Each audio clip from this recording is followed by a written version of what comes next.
Hello everyone, आज हम लोग स्टार्ट करेंगे क्लास 12th का बिस्टाच इंग्लिश बुक का chapter last memories of childhood. इसमें दो स्टोरीज की चर्चाएं हो गई, जेट क्लासा और बामा। तो इसमें बताया जा रहा है जो हमारा फर्स्ट अकाउंट है वो एक अमेरिकन इंडियन वुमेन है, और सेकंड जो 19th सेंचुरी की है, और सेकंड हमारी कौन है, एक तमिल दलित राइटर है, जेट क्लासा और बामा। ठीक है, तो जेट क्लासा आपकी ये होगी फर्स्ट अकाउंट में है और आपकी बामा सेकंड में है। जेट क्लासा का अगर पूरा नाम देखा जाए, आइए देखते हैं।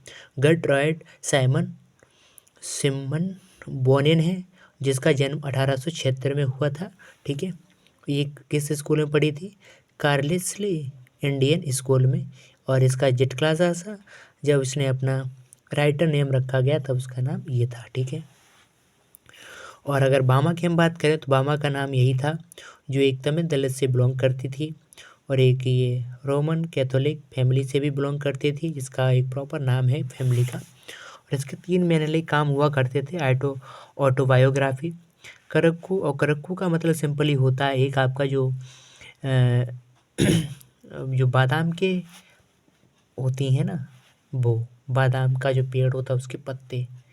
ठीक है, और खजूर के पत्ते।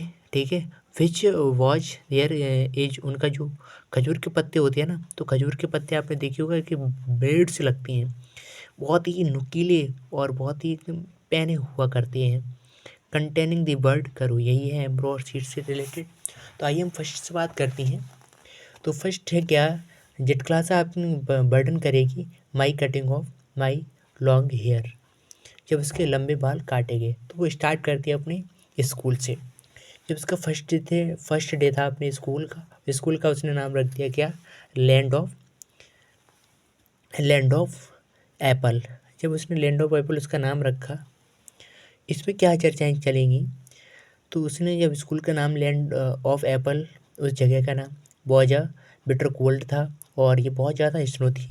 दैट मीन्स बहुत ज़्यादा उस समय सर्दी थी, कवर्ड पूरी ग्राउंड जो थी स्नो से भरी थी। तो ट्रीज बर बेयर, ट्रीज लगे हुए थे। हियर लार्ज बेल रंग फॉर ब्रेकफास्ट, और ही एक ब्रेकफास्ट के लिए घंटी बज रही थी। घंटी बिल्कुल बजने वाली थी, और it's loud metallic voice scratching. ठीक है, बहुत तेज़ बजती है और उस समय बहुत ही ज़्यादा आवाज़ आ रही थी, crunching through bell free over head.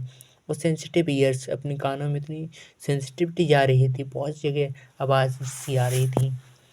Annoying clatters of shoes on bare floors gave us no peace, बहुत ज़्यादा आवाज़ आ रही थी। लेकिन क्या हुआ, लेकिन जो हमारी जेट क्लासा थी वो दूसरी जगह से बिलोंग करती थी, है ना, इंडियन वुमेन थी। और कहाँ गई, अमेरिकन। तो अमेरिका बाद में थी, पहले वो इंडियन थी, बाद में अमेरिकन है, क्योंकि नेटिव अमेरिका सारे लोग अमेरिका में चले गए थे उसके, लेकिन पहले इंडियन थे और सारी चीज़ें इंग्लिश में हो रही थी। ठीक है, फिर क्या हुआ, बेडलम विधि सिक्योरली थी। फिर क्या हुआ, जो हमारी स्कूल में आंटी हुआ करती है ना, जो छोटे छोटे बच्चों को उसकी प्रोटेक्शन करने के लिए, टेक केयर रखने के लिए, तो वहाँ भी स्कूल में एक वोमेन आंटी रहा करती, वो वहाँ भी थी। पहले फेस वोमेन हुआ करती हैं, जो वाइट हेयर, मतलब बहुत आंटी है कह सकती हैं। ठीक है, we were placed in a line of girls, जो लाइन गर्ल्स की लाइनें बनाती थी और मार्च करने में मदद करती थी डाइनिंग रूम ले जाने के लिए। ठीक है, और बहुत सारी इंडियंस थी वो गर्ल्स में भी। ठीक है, क्लोजली क्राइंग इन ड्रेसेस, सब अपने ड्रेस में थी। Small girls were sleeved aprons shingled hair. ठीक है, और ऐसे सब कुछ हुआ करता था। ठीक है, और जैसे ही जब घंटी बज रही थी तो उसने घंटी से पहले ही सारा बर्डन कर दिया। घंटी के बाद जब इसकी बात करें, जैसे उनकी घर फर्स्ट बेल बजती है,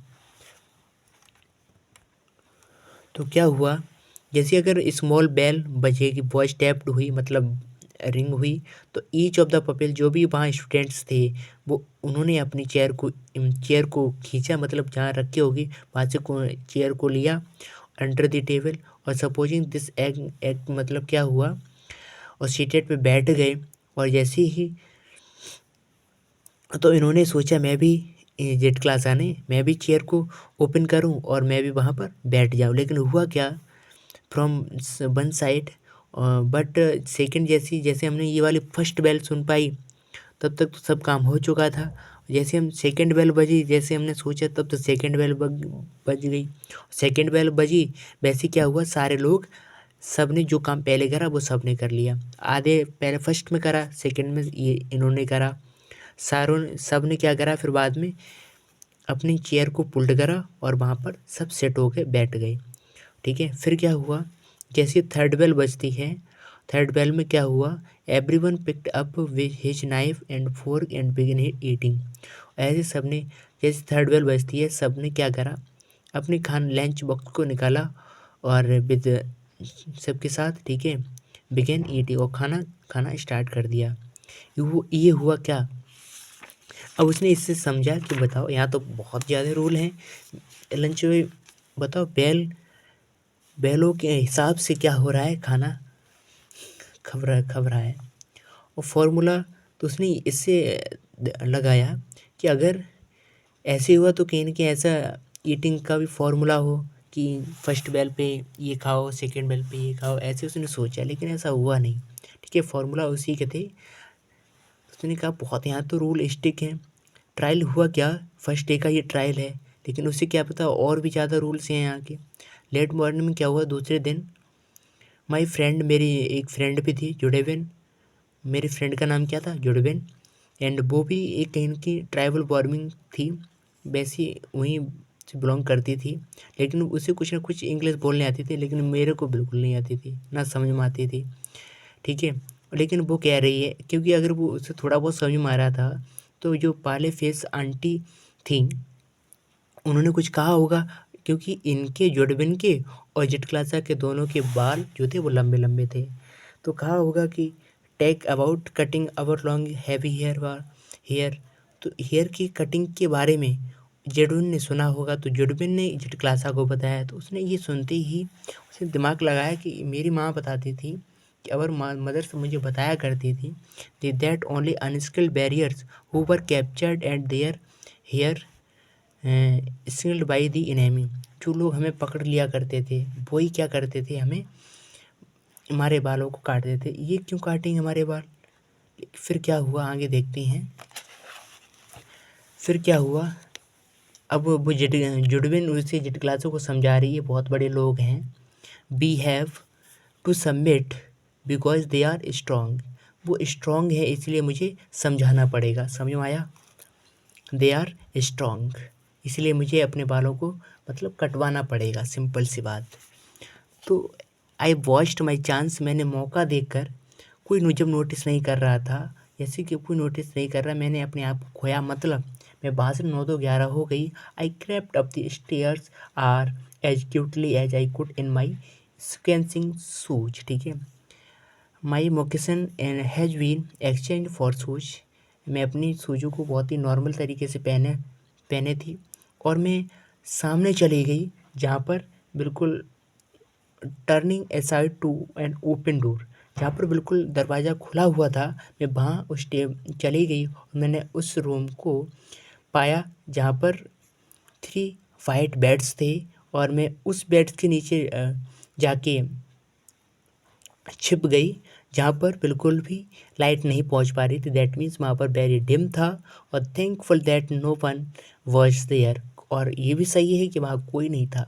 आई directed my steps towards the corner farthest from the door, और हुआ क्या, कुछ देर बाद मुझे सुनाई दिया क्या, फुट स्टेप कोई मेरे पास आ रहे हैं, पैरों की आवाज़ आ रही है, दैट मीन मेरे पास कोई आ रहा है, वोमेंस आ रही थी, और देयर लाउड स्पीक, साथ मतलब चिल्लाते हुए, मेरा नाम लेते हुए, अरे तो जुडबिन जुडबिन, मतलब मेरी खोज में। तो I did not open my mouth to answer, मैंने कोई भी जवाब नहीं दिया, क्योंकि मैं छिपी थी, मुझे पता था ये ढूंढ रही है मुझे ही। फिर क्या हुआ, then the steps second voice excited हुआ, वुमेन और गर्ल्स उस रूम में गई, और उसने सब कुछ सर्च करा, तो ये भाई साहब वहाँ छिपी मिल गई, ठीक है। और जब ये मिल गई, इन्होंने मुझे खींचते हुए बाहर ले ले आए, और क्या हुआ, मेरे बालों को जैसे कि सीजर्स नहीं होता तो उस समय ठंडी होगी, क्योंकि पहला ज़िक्र कर दिया क्योंकि सर्दी का मौसम था स्कूल के टाइम पर, ठीक है। विंटर्स थी चल रही थी, तो कोल्ड ब्लेड जैसे उसने काटे होंगे तो कच की आवाज़ आई, और ये सब चीज़ें मैंने झेली। तो यही हुआ, ठीक है, यही हमारी स्पिरिट थी। मैंने अपने कल्चर कैसे देखो दूसरा कल्चर, और ये वाला इंडियन कल्चर को ऊपर दबाव डाल रहा है अमेरिकन कल्चर, ठीक है। ये अपनी स्टोरी से ही सीखने को मिलता है कि कैसे एक इंडियन कल्चर के ऊपर अमेरिकन कल्चर दबाव डाल रहा है, ठीक है। सेकंड में हम लोग पढ़ेंगे, सेकंड पार्ट में हम सेकंड वीडियो में। Thank you for that.